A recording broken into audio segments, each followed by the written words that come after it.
Hello all, welcome to Exam Rally YouTube channel. It's yours Partha Sarathi.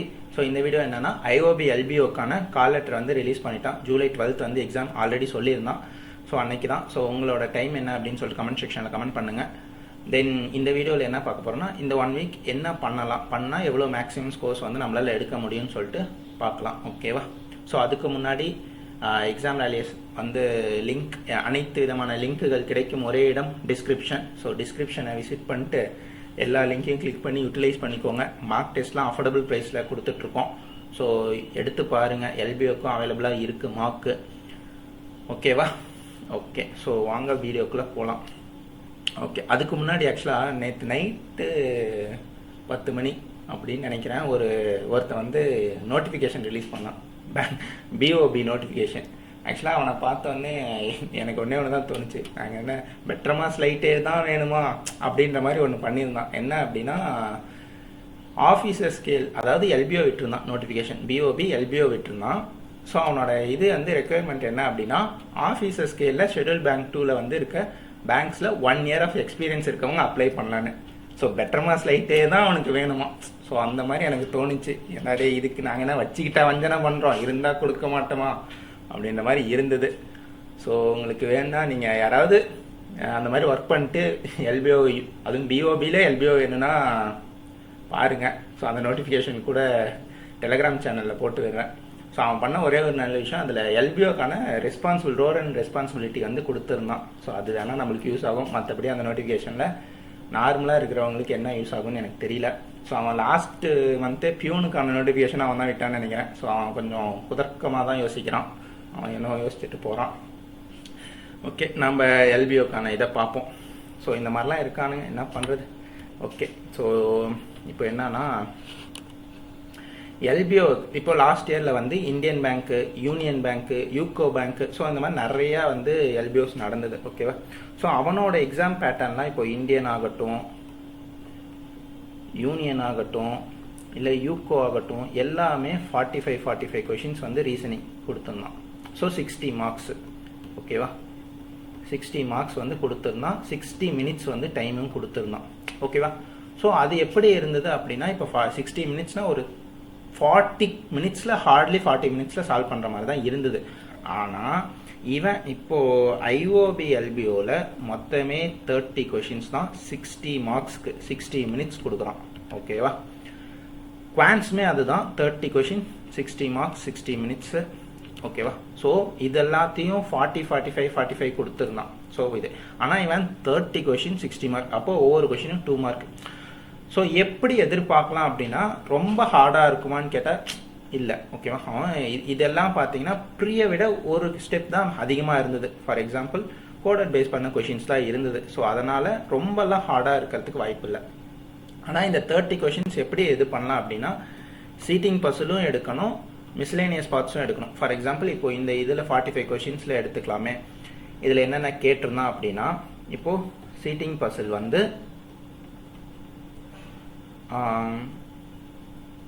45ல் 25 questions வந்து seating puzzle கேட்டிருந்தான். So 20 questions miscellaneous. கண்டிப்பாக ஒரு input output கேட்டிருந்தான். ஓகேவா? ஒரு இன்புட் மார்னிங் ஸ்லாட்லேயும் இன்புட் அவுட்புட் கேட்டிருந்தான், மத்தியான ஸ்லாட்லேயும் கேட்டிருந்தான். 2 ஸ்லாட் நடந்தது இந்தியன் பேங்க்கு. ஸோ மார்னிங் ஸ்லாட்டில் எப்படின்னா வேர்ட் பேஸ் பண்ண இன்புட் அவுட் கேட்டிருந்தான், ஆஃப்டர்நூன் ஸ்லாட்டில் நம்பர் பேஸ் பண்ண இன்புட் அவுட் கேட்டிருந்தான். மற்றதெல்லாம் சீட்டிங் பசில் ஜென்ரலாக இருக்கிறது தான். எப்படின்னா வந்து பை டைரக்ஷனல் பேஸ் பண்ணது. இப்போ மார்னிங் ஸ்லாட்டில் சர்க்குலர் பை டைரக்ஷனல் கேட்டிருந்தான்னா ஆஃப்டர்நூனில் லீனியர் பை டைரக்ஷனல் கேட்டிருந்தான். அப்புறம் box, floor, month with date. So ஜென்ரலாக தான் எப்பயுமே அவன் 2 வேரியபிளும் கேட்குறான். ஸோ மேக்ஸிமம் எதில் போகலாம் அப்படின்னா சீக்வன்ஸ் பசில்லையும் பாக்ஸ் பசில்லையும் 2 வேரியபிள் கேட்க அதிக வாய்ப்பு இருக்குது. ஓகேவா? ஸோ அதே மாதிரி அன்னோன் லீனியர் கேட்க அதிகமாக வாய்ப்பு இருக்குது. ஓகேவா? ஸோ இது வந்து 45 கொஷின்ஸ் இருக்கப்போ. ஆனால் இதில் என்ன அப்படின்னா வெறும் 30 கொஷின் தான் கொடுத்துருக்கான். ஸோ இந்த 30ல் அவன் என்ன பண்ணணும், 2 மார்க் கொஷின் தான் எல்லாமே கொடுக்குறான்னு நம்மளுக்கு தெரிஞ்சிருச்சு.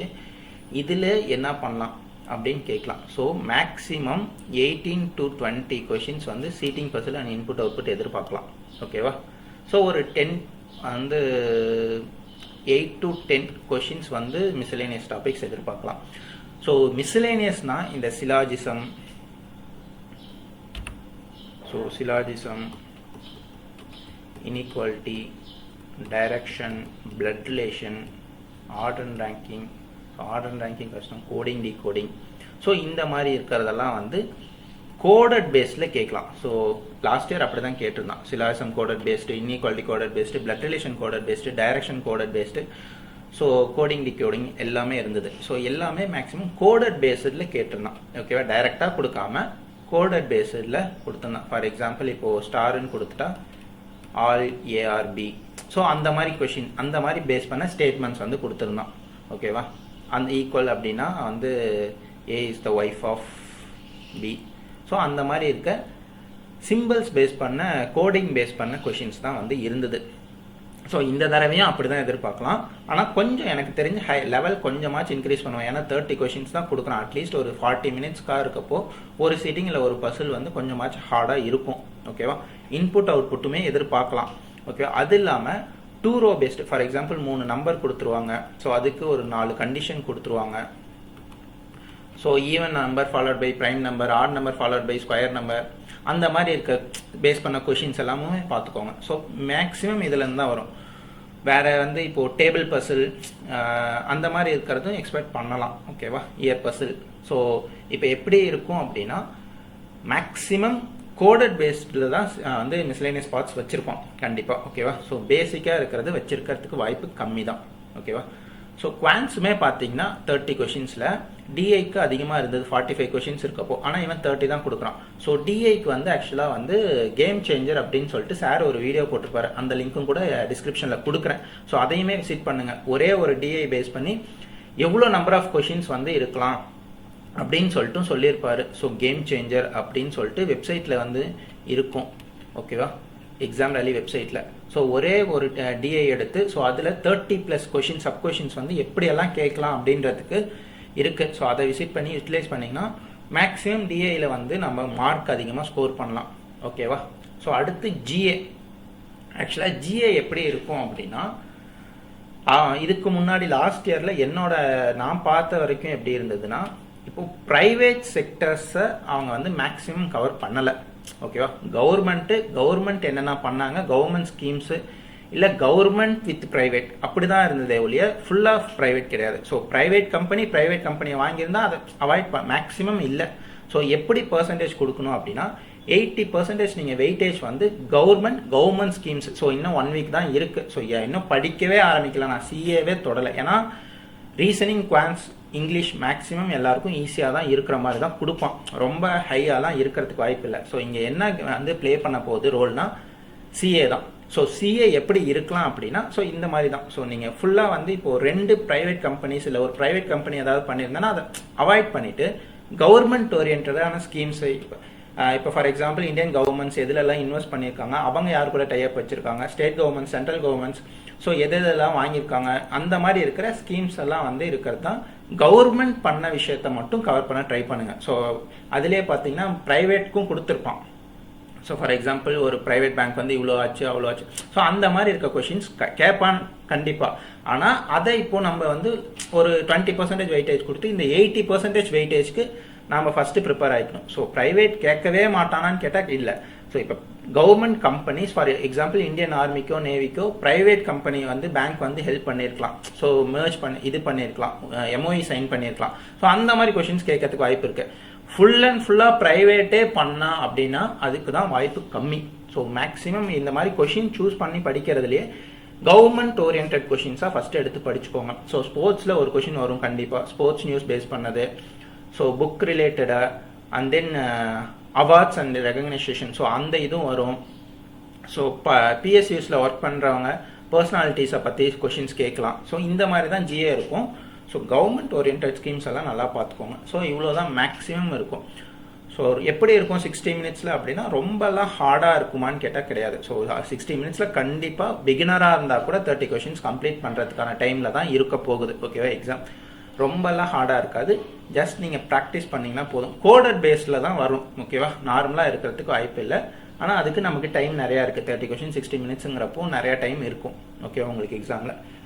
சரி, ஓகே. ஸோ இதை தான் வந்து சொல்லணும்னு நினச்சேன். ஓகே, ஸோ பேங்க்கை பிஓபி என்ன பண்ணலான்னு யோசித்து பார்த்து பண்ணிக்கோங்க.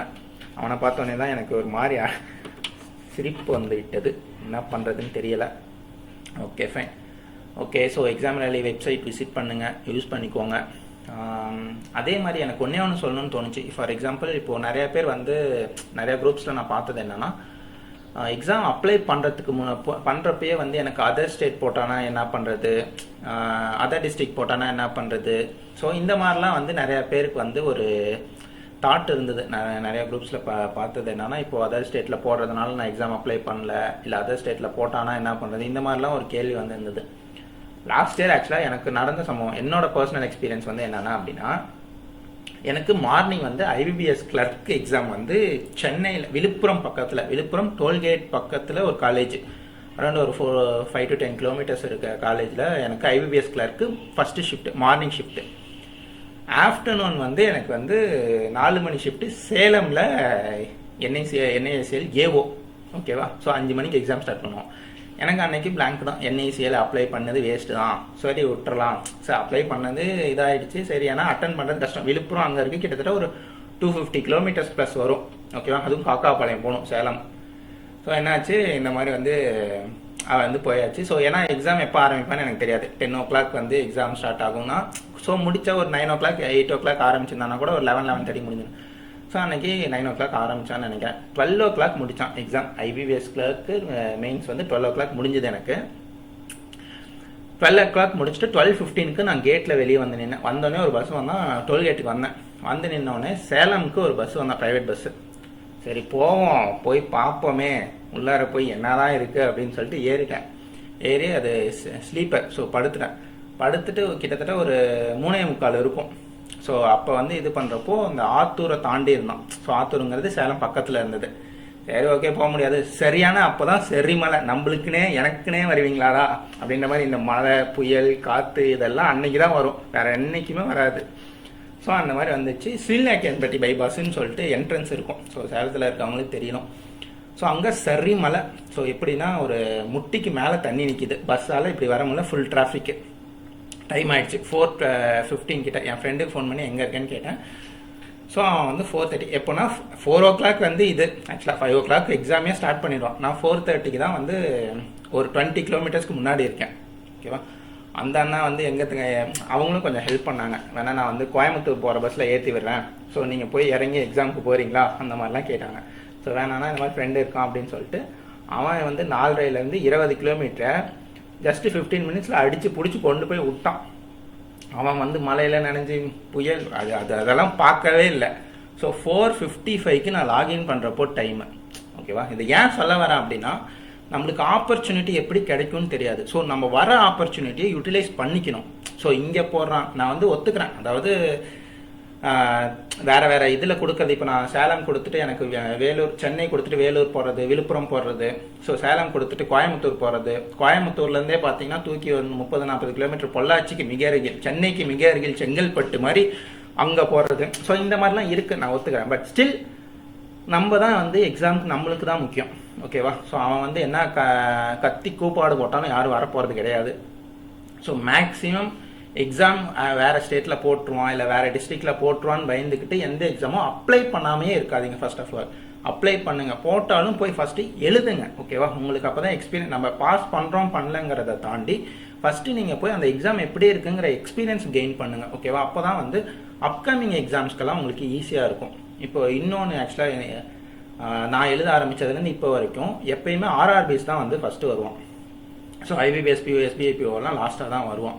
ஆனால் இந்த வருஷம் எப்படின்னா, இந்த ஸ்கூல் டேஸ்லலாம் வந்து எல்லாருக்கும் வந்து மேக்ஸ் பிடி பீரியட் இருக்கும். ஓகேவா? பிடி பீரியடுக்கு அடுத்து எடுத்தோடனே மேக்ஸ் பீரியட் இருக்கும். மேக்ஸ் பீரியடுக்கு அடுத்து எல்லாருக்கும் மேக்ஸ் தானே கொஞ்சம் இதாக இருக்கும். ஸோ அப்படி எனக்கு அப்படி இல்லை, பட் ஜென்ரலாக இருக்கிற இது என்னென்னா மேக்ஸ் வந்து இது தானே. ஸோ அந்த மாதிரி இருக்கிற மாதிரி யோசிச்சுக்கோங்க. அந்த மாதிரி தான். ஸோ பிடி பீரியடுங்கிறது இந்த ஆர்ஆர்பிஎஸ் எக்ஸாமு, மேக்ஸ் பீரியடுங்கிறது எஸ்பிஐபிஓ அந்த மாதிரி. ஸோ இப்படிலாம் தான் இருந்தது. ஸோ நாம் என்ன பண்ணுவோம், பிடி பீரியட் ஜாலியாக வந்து விளையாண்டு கூடி இது பண்ணிட்டு உட்காந்து மேக்ஸை வந்து கவனிக்கிறதுக்கு செம்ம இதாகிடும். நாம் என்ன பண்ணுவோம், அதையும் விட்டுட்டு இதையும் விட்டுருவோம். ஸோ அந்த மாதிரி ஈஸியாக இருக்கும். ஸோ அது வந்து நம்மளுக்கு வார்மப்பாக போயிடும். கடைசியாக வந்து இப்போ லாஸ்ட் இயரே பார்த்தீங்கன்னா ஆர்ஆர்பிஸில் நிறைய பேர் வந்து லெஸ் தென் 10 marks 5 marks சும்மா ரொம்ப ப்ரிப்பரேஷனே இல்லாமல் வார்ம் அப் மாதிரி போய் எழுதியே வந்து அவ்வளோ மார்க்ஸ் தான் வந்து விட்டுருப்பாங்க. ஸோ அவங்களுக்கு எல்லாமே இது வந்து யூஸ்ஃபுல்லாக இருக்கும். இன்னொரு இதை யோசிச்சு பாருங்க. ஃபர்ஸ்ட் வந்து பிரேக்குக்கு அடுத்து மேக்ஸ் பீரியடு, அதுக்கு அடுத்து பிடி பீரியட் இருக்கும், அதுக்கப்புறம் லஞ்சு. இப்படி ஒரு இது. அதில் மேக்ஸ் பீரியடில் மேக்ஸ் ஸ்டாஃப் வரல, பிடி சார் தான் வந்திருக்காரு. ஸோ அப்படி யோசிச்சிங்கன்னா ஃபஸ்ட்டு 2 பீரியட் மட்டும் இன்னைக்கு ஓட்டிட்டா போதும், அதுக்கப்புறம் மற்றது எல்லாமே நம்மளுக்கு ஜாலி தான், லஞ்ச் வரைக்கும் ஒரு 4 மணி நேரம் ஜாலியாக இருந்துக்கலாம் அப்படின்ற மாதிரி தான் ஐபிபிஎஸ்பிஓ எஸ்பிஐபிஓ வந்திருக்கிறது. ஸோ ஃபஸ்ட்டே நீங்கள் வந்து கொஞ்சம் ப்ரிப்பரேஷன் டஃப் பண்ணி இந்த 2 எக்ஸாம் கடந்துட்டிங்கன்னா அடுத்து வர 4 எக்ஸாம்ஸ் இல்லை வேறு எல்பிஓஸ் வரலாம், எல்லாம் எதுவாக இருந்தாலும் ஈஸியாக இருக்கும்னு சொல்ல வரேன். ஓகேவா? ஸோ அந்த இதில் மென்டாலிட்டியில் எஸ்பிஐபிஓ அண்ட் ஐபிபிஎஸ்பிஓ எழுதுங்க. கண்டிப்பாக யாருமே எந்த எக்ஸாமும் எழுதாமல் இருக்காதீங்க.